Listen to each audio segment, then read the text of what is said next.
Então, nesse capítulo de introdução à química orgânica da frente C2, nós vamos começar a aprofundar os estudos nessa parte da química.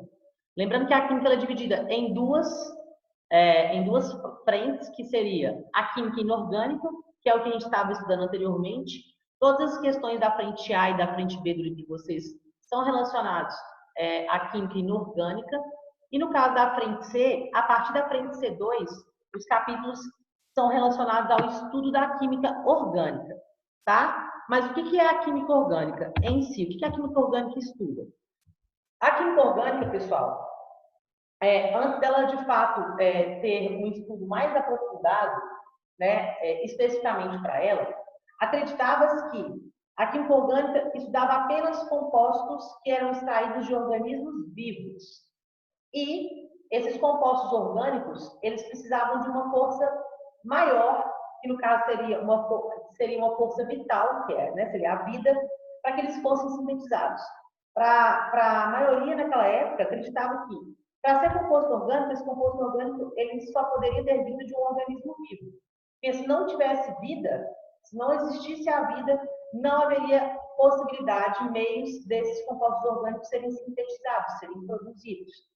Só que aí, Frederick Ruller foi um pesquisador, foi um cientista que, através de experimentos, ele derrubou essa teoria de que para que existisse composto orgânico deveria ter vida, para ele ser sintetizado. E o que ele fez? Ele pegou o cianato de amônio, que é um composto inorgânico, aqueceu esse composto, esse triângulozinho que está representado aí na reação química. Opa. Esse triângulozinho que está aí na reação química significa aquecimento, tá? Então, ele pegou esse cianato de amônio, ele aqueceu, e após o aquecimento, esse cianato de amônio foi transformado, ele foi sintetizado em ureia. E a ureia é um composto orgânico que também é presente nos organismos vivos, né, que possuem vida.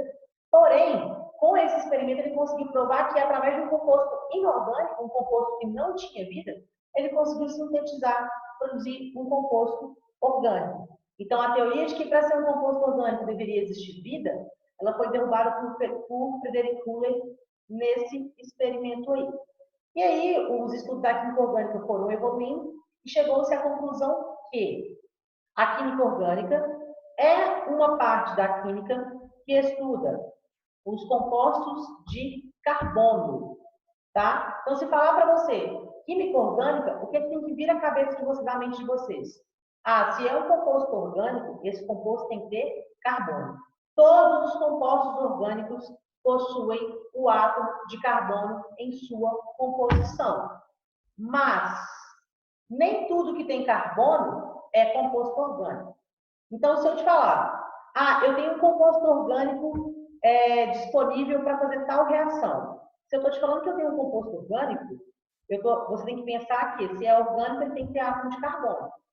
Agora, se você simplesmente olha para a forma molecular de um composto e vê que tem a presença de carbono, quer dizer que ele vai ser orgânico? Não necessariamente. Como, por exemplo, o próprio cianato de amônio aqui, ó. O cianato de amônio tem carbono em sua composição, mas ele não é orgânico, tá? Então, tudo que é composto orgânico tem carbono, mas nem tudo que tem carbono é orgânico. Ok, pessoal? Sim ou não? Sim. Então, vamos lá. Vamos continuar. Então, pessoal, como a química orgânica estuda compostos que possuem o átomo de carbono como principal elemento químico em sua composição, nós vamos falar de algumas características extremamente importantes em relação ao carbono. Primeira coisa, o carbono ele é um composto que se localiza lá na família 4A ou 14, que justamente chama família do carbono, a gente acabou de ver isso. E como o carbono pertence a essa família, 14 ou 4A, o carbono tem 4 elétrons na camada de valência, que é a última camada. E ele é um elemento químico que segue a regra do octeto. Ou seja, ele precisa ter 8 elétrons na última camada para ficar estável como um gás novo. Como ele está na família 14 ou 4A e tem 4 elétrons na camada de valência, que é a última camada, ele precisa de mais quantos elétrons para ficar estável e seguir a regra do octeto? 4. 4.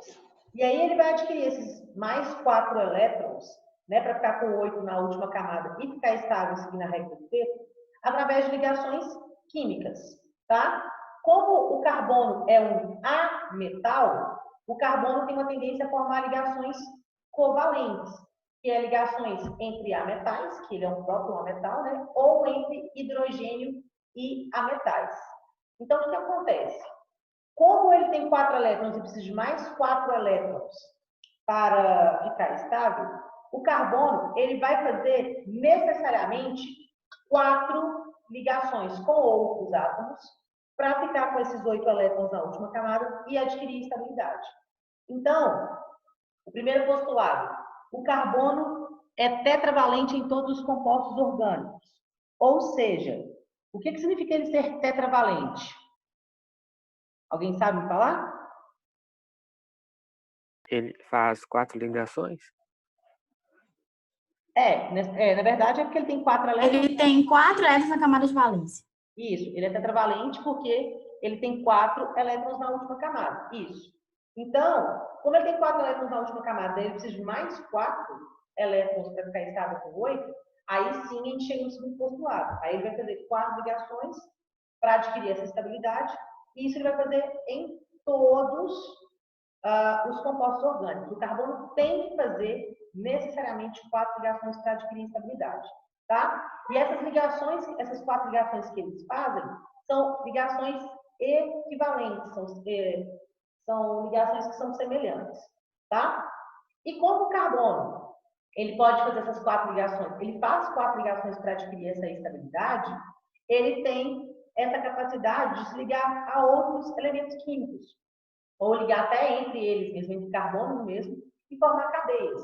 Cadeias pequenas ou cadeias imensas, cadeias gigantescas, que nós vamos ver mais lá no final do nosso curso, que formam os polímeros, que são cadeias carbônicas que se repetem infinitas vezes, tá? Então, como o carbono, ele é um composto que tem essa capacidade de ligar, ele pode se ligar tanto a elementos eletropositivos quanto a elementos eletronegativos, né?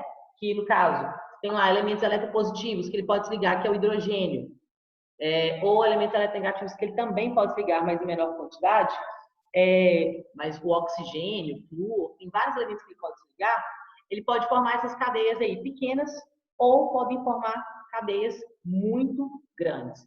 Então, assim, a quantidade de compostos que o carbono pode formar são quantidades infinitas, devido a essa maleabilidade, essa flexibilidade que ele tem de se ligar, tanto a elementos eletropositivos quanto a elementos eletronegativos, tá? Então, a gente tem esses postulados aí. O carbono é tetravalente, porque ele tem 4 elétrons na camada de valência. Por ele ter 4 elétrons na camada de valência e precisar de mais 4 elétrons para ficar estável com 8, ele faz 4 ligações, e essas ligações são covalentes. Por ele poder se ligar a elementos eletropositivos e a elementos eletronegativos, ele pode formar cadeias pequenas ou cadeias muito grandes. E aí formam infinitos tipos de compostos orgânicos aí, tá? Isso aqui eu vou passar, daqui a pouco eu vou falar disso aqui, tá? Eu não vou deixar isso aqui não, depois a gente volta e fala de hibridização.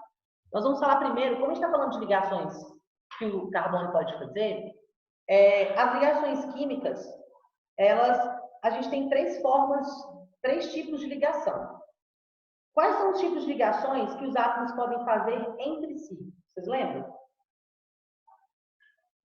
Metálica, covalente, iônica. Sim, mas aí vocês estão me falando tipo de ligações interatômicas, né? Covalente, iônica e metálica. Perfeito. Mas tá. Independente se é ligação iônica, metálica, né?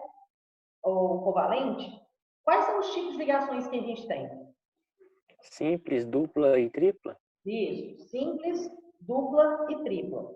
Cada tracinho da ligação química é composta por quantos elétrons? 2. Isso, 2. Como assim, Carla? Eu não entendi a sua pergunta. Eu vou mostrar novamente. E quando você pega uma ligação, deixa eu só desenhar aqui. Quando você pega uma ligação, você tem lá. Eu perdi onde estava o negócio. Aqui, ó.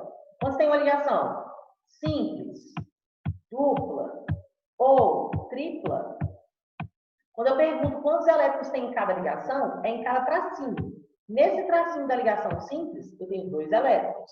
Na dupla, quantos elétrons eu tenho?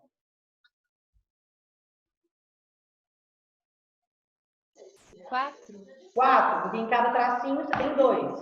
Então, eu tenho 2 em cada tracinho, tem 4 elétrons aqui. Na tripla, quantos elétrons eu vou ter no total? 6. Isso, 6.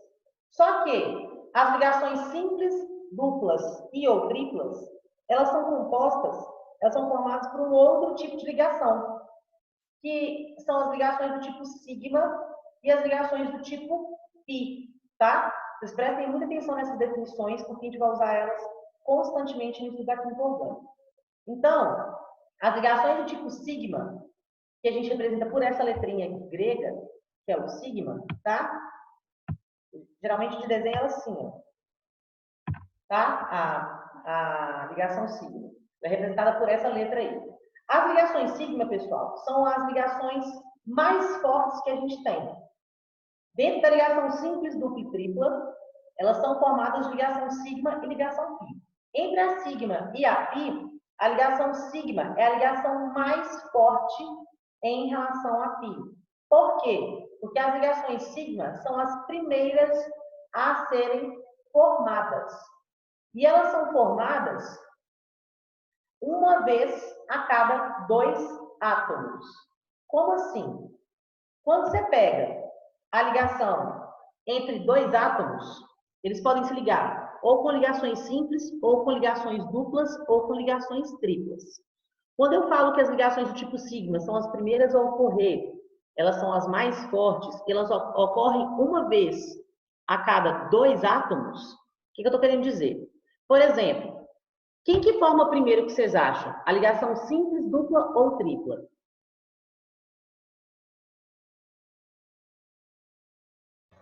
A simples? A simples. Então, você pode falar que a ligação simples ela é formada por que tipo de ligação? A sigma ou a pi? Sigma. A sigma, já que a ligação sigma também é a primeira a ocorrer. Então, eu costumo até falar com os meninos o seguinte, ó. Ligação sigma começa com S. Ligação simples começa com S também. Então, toda ligação simples é formada de ligação sigma, porque as duas são as primeiras a ocorrer. Então, tem uma ligação, formou a ligação simples, que é a ligação sigma. Para eu formar a dupla, eu tenho que formar mais uma ligação, não é? Sim ou não? Sim. Para a dupla existir, antes tem que ter a simples. Uma ligação é simples, com mais uma, eu tenho a ligação dupla. E aí, a ligação dupla, ela vai ser formada por 2 tipos de ligação, que vai ser a ligação sigma e a ligação pi. A primeira ligação da ligação dupla é a sigma, porque é a primeira a ocorrer, e a outra vai ser a ligação pi, tá? Novamente, a ligação pi é a ligação, se comparado com a ligação sigma, mais fraca. Ela ocorre depois da ligação sigma, então ela é mais fraca, por isso que é mais fácil você quebrar uma ligação pi, tá? E as ligações pis, elas vão estar presentes tanto nas ligações duplas quanto nas ligações triplas. Então, quando eu pego a ligação tripla, essa ligação tripla vai ser composta por que tipos de ligação? 2 pi e uma sigma. Isso, 2 pi e uma sigma. Por quê? Como eu falei, a ligação sigma, ela só ocorre uma vez a cada 2 átomos. Então, uma ligação da ligação tripla tem que ser a sigma. As outras duas tem que ser as ligações pi, tá? Então, de quantas formas um átomo pode se ligar a outro? De 3 formas. Ligação simples, dupla e tripla. Só que esses 3 tipos de ligação, elas são formadas por outros 2 tipos de ligação. São as ligações sigma e as ligações pi. As ligações sigma são as primeiras a ocorrer, logo são as mais fortes, logo elas vão ocorrer uma vez só a cada 2 átomos. Toda ligação simples é formada de ligação sigma. Quando eu tenho a formação de uma ligação dupla, ela vai ser composta, uma ligação é formada por uma ligação sigma e a outra por uma ligação pi. Quando eu tenho uma tripla, uma ligação é a sigma e as outras 2 são ligações pi. Lembrando que a ligação pi, ela é mais fraca, é mais fácil você quebrar a ligação pi, justamente porque ela ocorre depois da sigma e elas estão presentes apenas em ligações duplas e ou triplas. Ok, pessoal?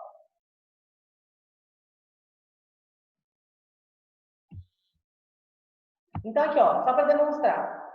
Aqui a gente tem exemplos das ligações simples, duplas. Daqui a pouco a gente vai ver da tripla. Então, quando eu tenho ligações só simples, ó, igual aqui no CH4, o carbono está fazendo 4 ligações simples. Então, todas as ligações aí são formadas por ligações do tipo sigma, tá? Na ligação dupla, como eu disse, uma ligação é sigma e a outra é pi, tá? A gente pode até completar aqui, ó, essas ligações que são simples, ó, entre carbono e hidrogênio. Então, vão ser ligações todas do tipo sigma aqui também, ó, que não estão completadas, tá? Quando a ligação é tripla, uma ligação é sigma e as outras 2 são ligações pi. Aqui também, ó, a gente tem outras 2 simples aqui. Então, aqui vai ser ligação sigma e aqui vai ser ligação sigma também. O nome é de sigma por feio, né? Mas é sigma também. E aí, a gente vai chegar numa parte que ela é de suma importância, assim como as outras que a gente já falou. Lá no início, nós dissemos que o carbono é tetravalente porque tem 4 elétrons na camada de valência. E que para chegar na estabilidade, que é seguir a regra do octeto, ter 8 elétrons na camada de valência, que é a última camada, esse carbono precisa de fazer 4 ligações. Quais são os tipos de ligação que o carbono vai poder fazer para adquirir essa estabilidade? Ligação simples, dupla ou tripla.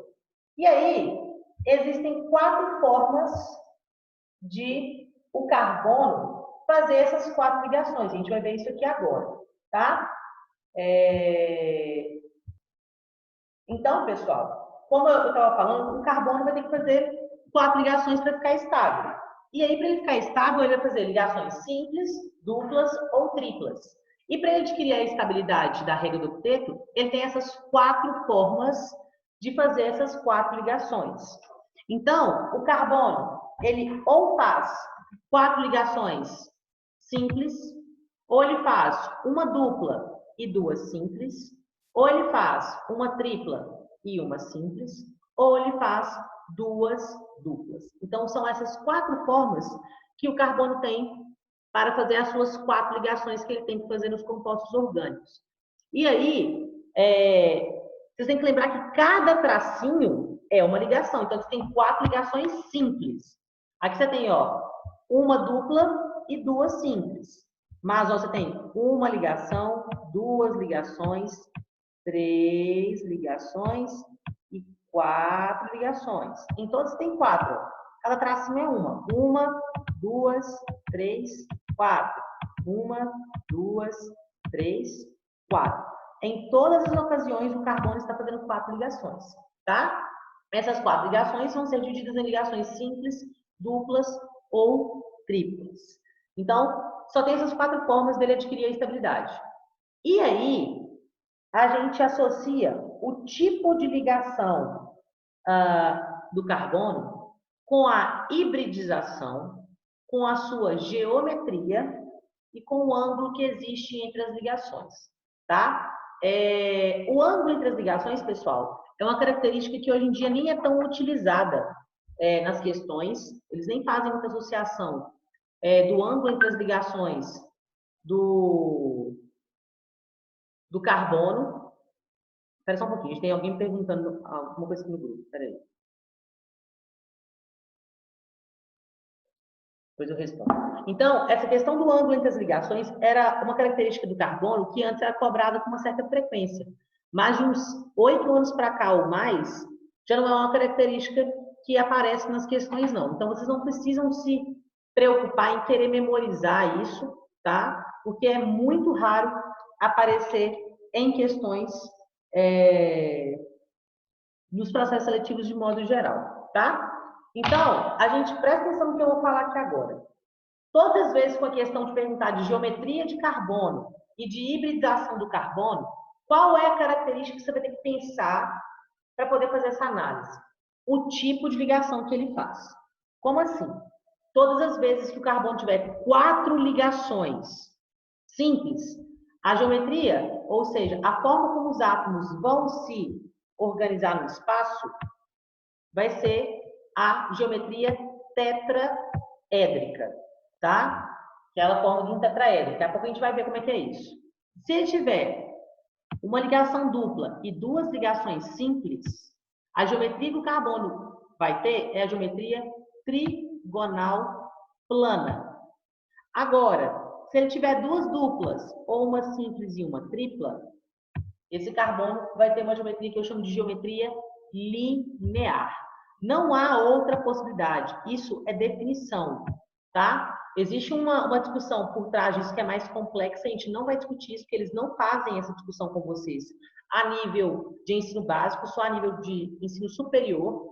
Então, o que tem que ficar claro para vocês é, se a questão perguntou qual que é a geometria do carbono, qual é a hibridização do carbono, qual é o ângulo entre as ligações que o carbono faz, você tem que pensar no tipo de ligação que ele faz, tá? Então, 4 ligações simples, geometria tetraédrica, uma dupla e 2 simples, geometria trigonal plana, 2 duplas ou uma simples e uma tripla, geometria linear. Ok, pessoal? Até aqui? Ou não?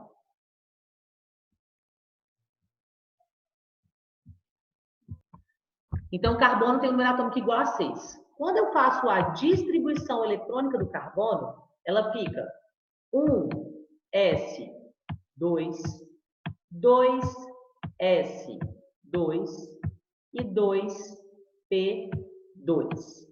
6 elétrons no total, ó, 2, 4, 6. Essa é a distribuição eletrônica do carbono. Quando eu olho para a distribuição eletrônica do átomo de carbono, o primeiro nível, que é o nível 1, 1s2, ele está completo. Ele tem 2 elétrons, já que o orbital S comporta no máximo 2 elétrons. Agora, quando eu olho o nível 2, que é o 2s2 e o 2p2, eletrônica do carbono, então, o primeiro nível, que é o nível 1, ele está completo, que é o nível 1s, tá? E o segundo nível, que é o nível 2, ele tem 2s2 e 2p2. Aí vem a pergunta. No nível 2 do carbono, esse nível está completo ou não?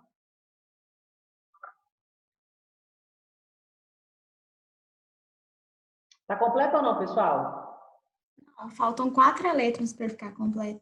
Faltam 4 elétrons. Porque se eu pego a distribuição eletrônica dele, aí está em níveis e em subníveis, né? 1s, 2s e 2p. Se eu pego ela em níveis, ó, na camada K, que é a primeira camada, ele tem, ó, 2 elétrons, tá aqui. Na segunda camada, que é a camada L é tudo isso aqui, no 2s2 e 2p2. Tem 2 antes, né? Tem o nível 2. Então, ele tem, ó, 2, 4 elétrons. Então, no segundo nível, ele tem 4 elétrons, que é o nível de valência. A gente falou que ele tem 4 elétrons na camada de valência, por isso que ele é tetravalente. Só que o que acontece? Quando eu olho para o orbital 2s2 e 2p2, os dois orbitais estão completos? Sim ou não? O S tá, o P não. Isso, o S tá porque o S comporta no máximo 2 elétrons e o P não, porque o P comporta no máximo 6. Né? Ele só tem 2, então ele tem 4 elétrons aí que ele poderia ter no orbital P, mas não tem. Ou seja, onde eu quero chegar? O orbital P dele é um orbital incompleto, ele não está completamente preenchido. O que seria a hibridização de modo geral? Para a gente finalizar isso, o nosso tempo já está acabando também. A hibridização, pessoal, é a promoção de elétrons de um orbital para o outro. Você tira elétron de um orbital e leva ele para outro orbital, transfere ele para outro orbital, para ter uma maior estabilidade no átomo. No caso do carbono, nós estamos vendo aí que o orbital P ele está incompleto e o orbital S ele está completo. A hibridação do carbono acontece quando um elétron ele é transferido do orbital S para o orbital P. Por isso que vocês estão vendo aí na hibridação sp3, sp2, sp. Você promove, você tira um elétron do orbital S e transfere ele para o orbital P para que esse orbital fique mais estável. Existe uma discussão muito complexa sobre teoria de orbital molecular, que não é para o nosso curso, isso é a nível superior, que a gente não vai discutir. E aí, as questões fazem perguntas sobre a hibridização. Como é que vocês vão fazer para saber qual é a hibridização que o carbono tem e responder corretamente uma questão? Você vai associar a um tipo de ligação, assim como a gente fez com a geometria. Então, todas as vezes que o carbono tiver 4 ligações simples, além de ele ter a geometria tetraédrica, ele vai ter a hibridização sp3. Todas as vezes que ele tiver uma ligação dupla e 2 simples, além de ele ter geometria trigonal plana, ele vai ter a hibridização sp2. Todas as vezes que ele tiver 2 ligações duplas, ou uma simples e uma tripla, ele vai ter, além de geometria linear, ele vai ter a hibridação sp. E aí eu sempre dou uma dicasinha para os meus alunos para eles lembrarem aqui, ó. Olha só. São 4 ligações simples. No S aqui é a mesma coisa que se tivesse 1, ó, tá? Então, 1 mais 3 é igual a 4. Você tem aqui, ó, 4 ligações simples. sp2. 1 mais 2 dá 3. Você tem, ó, 1, 2, 3 tipos de ligação. sp2. No SP, no caso, tem 1 aqui e 1. 1 mais 1 dá 2, ó. Você tem 1 tipo, 2 tipos. 1 tipo, 2 tipos de ligação. Então, qualquer questão que vocês forem pegar para fazer, de perguntar de hibridização, quais são as hibridizações que a gente tem? sp3, sp2 e sp. Como que eu vou saber qual é a hibridização que o carbono vai ter? Nós estamos falando para átomo de carbono, para química orgânica. Eu olho o tipo de ligação. Se o carbono faz 4 ligações simples, hibridização sp3, geometria tetraédrica. Se ele faz uma dupla e 2 simples, hibridização sp2, geometria trigonal plana. Se ele faz 2 duplas ou uma simples e uma tripla, hibridização sp e geometria linear. Até aqui, pessoal. Alguma dúvida? Alguém quer perguntar?